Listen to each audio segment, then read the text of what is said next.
We will cover Module 1 to Module 3 in this video. These are the modules from OLI, Open Learning Initiative.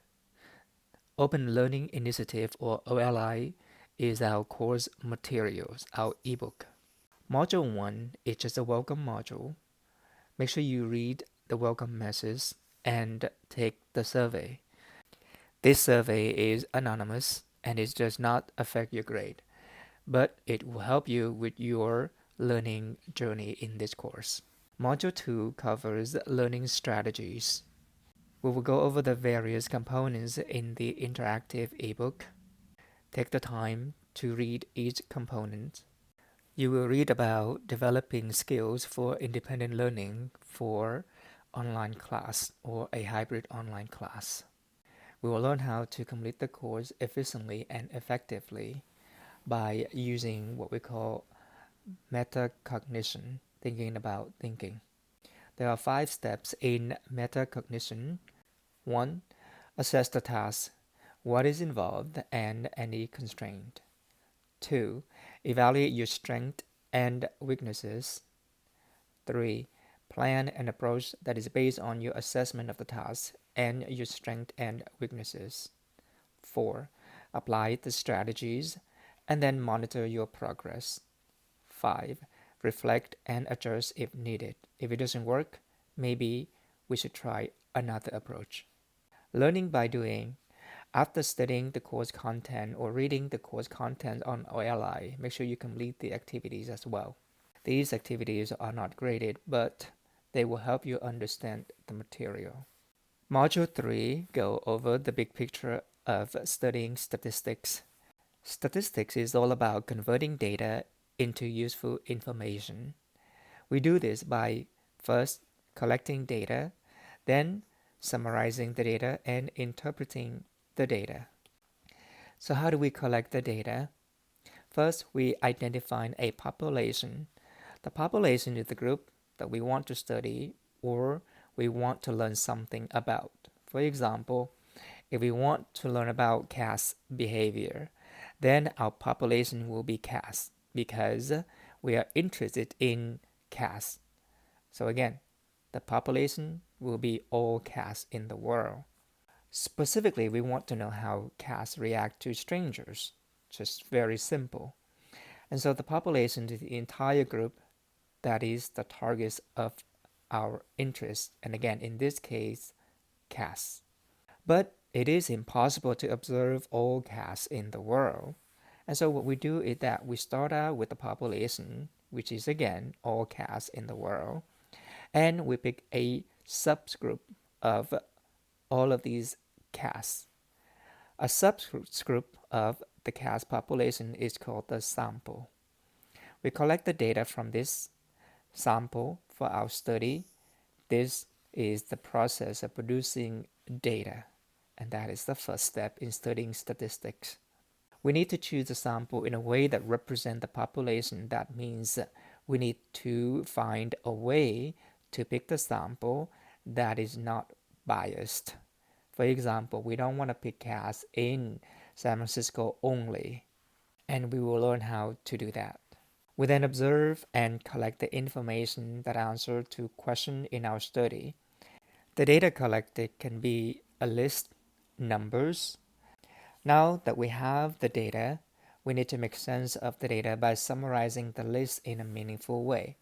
For example, if one of the questions in our study is, do cats run away from strangers? Yes or no? Then we will now have a list of simply yes or no, no, yes, because what we do is that we would observe a particular cat and we would write out the answer. Do they run away from strangers? And then we would observe another cat and record our observation. We keep doing this until we get the number of responses that we want. And this is our data. We now have a bunch of yes, yes, yes, no, no, no, and so on. So we need to summarize this data. This process is called the exploratory data analysis, or simply EDA. So let's say that we summarize the list and get 925 yes and 900 no to our question, do cats run away from strangers? We then need to use this summary to draw the conclusion about the population, not about the sample that we collected. Remember that we got this data from the sample, but in statistics, we want to say something about the entire population. And so to do this, we need to look at the sample that is different from the population. We want to know how did this sample different the population. If we were to use a different sample, we will get similar result. To examine this difference, we use probability. So we will learn about probability in this class. Probability is simply a tool that allows us to draw conclusions about the populations based on the data that we collected from the sample. And again, we use the data that we collected from the sample to draw the conclusion about the population. That is the gist of statistics. We then use what we discovered to draw a conclusion about a population. This process is called inference, and we will learn about inferences. And so the big picture is that we start out with the population, we pick a representative sample so that we can produce the data. Once we have the data, we need to make sense of the data by perform what we call exploratory data analysis. But again, the data that we obtain is from the sample only, not from the population. So we will need to use probability to draw the conclusion about the population. And the last step is called inference. This is what is known as the big picture in our course, statistics. For example, a poll was conducted to see who will win the Iowa GOP caucuses. Now, the population in this case is all Iowa registered voters, but we cannot call all of them and ask. And even if we can't, it is simply time consuming and it costs a lot of money. For the population of all Iowa registered voters, we will pick a representative sample. For example, we will pick 900 registered voters. This is going to be our sample, and we will ask each of them, who will you vote for? And there are a few options here. To make it simple, we're going to have only 4 options: Nikki Haley, Ron DeSantis, Donald J. Trump, and others. Now, just because we sent out the survey to 900 registered voters doesn't mean that we will obtain 900 responses back. So let's just say that we have 850 replies, and out of these 850 replies, 300 voted for Nikki Haley, 100 voted for Ron DeSantis, 400 voted for Donald Trump, and 50 for others. This is the result that we obtain. We then summarize this result. This is the raw data, and we summarize it, and we see that 35% will vote for Nikki Haley, 12% will vote for Ron DeSantis, 47% will vote for Donald Trump, and 6% will vote for others.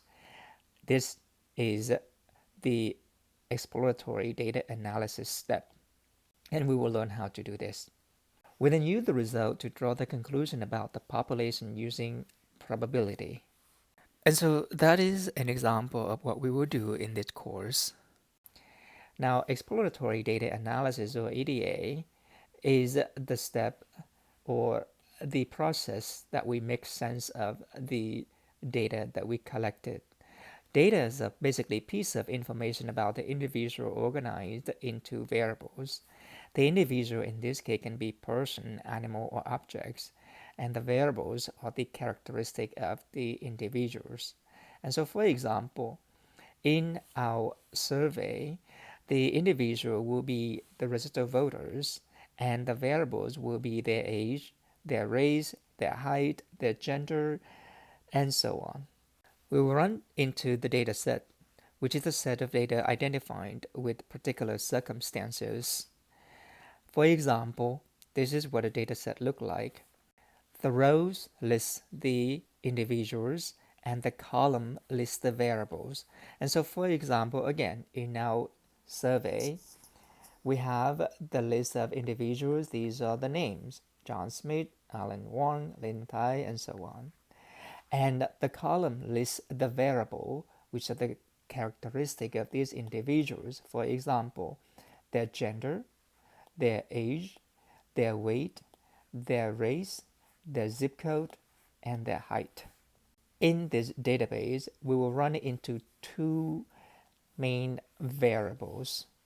We classify them either quantitative or categorical variable. Quantitative variables are numerical values such that arithmetic makes sense, such as the average. For example, age is a numerical value, and it makes sense if we were to average the age of two people. Weight is also a numerical value. It makes sense if we average the weight. And so the age and the weight are the quantitative variable. Now the zip code is also a numerical value. However, it does not make sense to average the two zip codes. So zip code is not quantitative variable, even though it is numerical value. If it is not quantitative variable, then it is categorical variable. We see that the zip code cannot be quantitative variable, so the zip code has to be categorical variable. And so the categorical variables are qualitative values such as group or the name. In this case, gender would be categorical variable. The race is a categorical variable. And again, the zip codes is a categorical variable because we can group people according to their zip code.